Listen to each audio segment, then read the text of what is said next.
The election has been announced and both Prime Minister Sunak and Labour leader Sir Keir Starmer have hit the campaign trail running, and they've hit it fast. So what could come now, given what came before?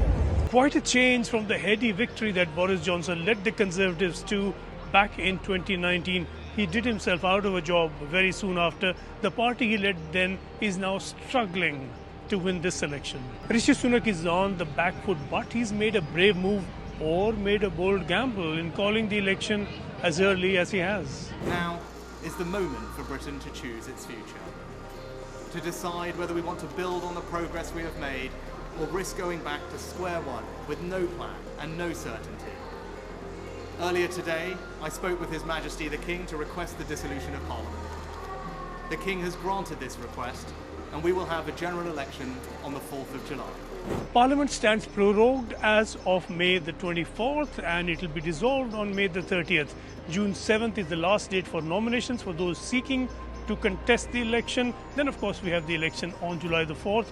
The new Parliament will be summoned on July the 9th, with the state opening of the Parliament on July the 17th. But of course, it's all between now and then that will tell us what the shape and the face of the new Parliament will look like, who the elected members will be, which party will get how many seats, and who the Prime Minister will be.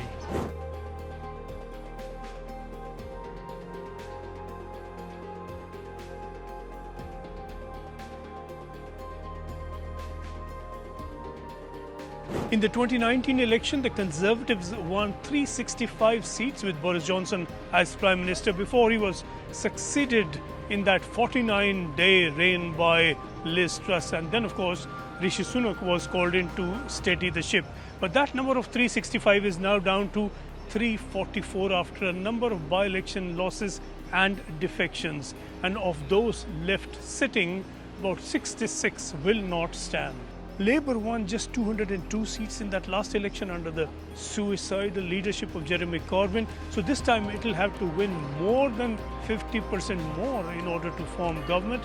Quite an ask, considering even that Labour is about 20 points ahead of the Conservatives in the opinion polls.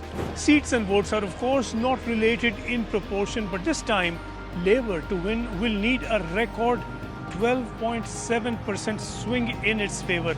That's a good deal more than the 10.2% swing in favour of Labour that brought Tony Blair into government in 1997, and more even than the 12% swing that brought Clement Attlee to Prime Ministership in 1945. A Labour win is expected, but it's not as of now a foregone conclusion.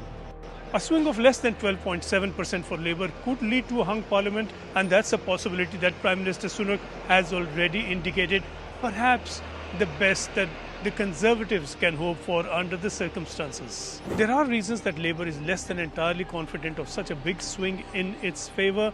Sir Keir Starmer's popularity ratings have been variable, and of late Labour is losing support from its traditional strongholds, the Muslim population and youngsters, over its policy of backing Israel over the Gaza war. Any swing away from the Conservatives will not therefore necessarily go the Labour way. The Liberal Democrats are on a surge, and in Scotland and Northern Ireland, local regional parties have a great deal more sway than do the two main national parties. Wild cards could come into play, like Nigel Farage's Reform Party. A substantial vote for that could be very damaging to the Conservatives. They appeal to the same voter base. And of course, no one is forgetting that it's been 14 years of Conservative rule. The British public have never allowed a party to carry on much longer. Given that a constituency typically has about 70,000 voters, a very small number of voters could make all the difference. In the 2019 election, 36 seats were won with a less than 2% margin. So there's every vote to fight for, and every candidate, every party knows that every single voter is worth persuading. A lot could still change between now and election day, and the result to come.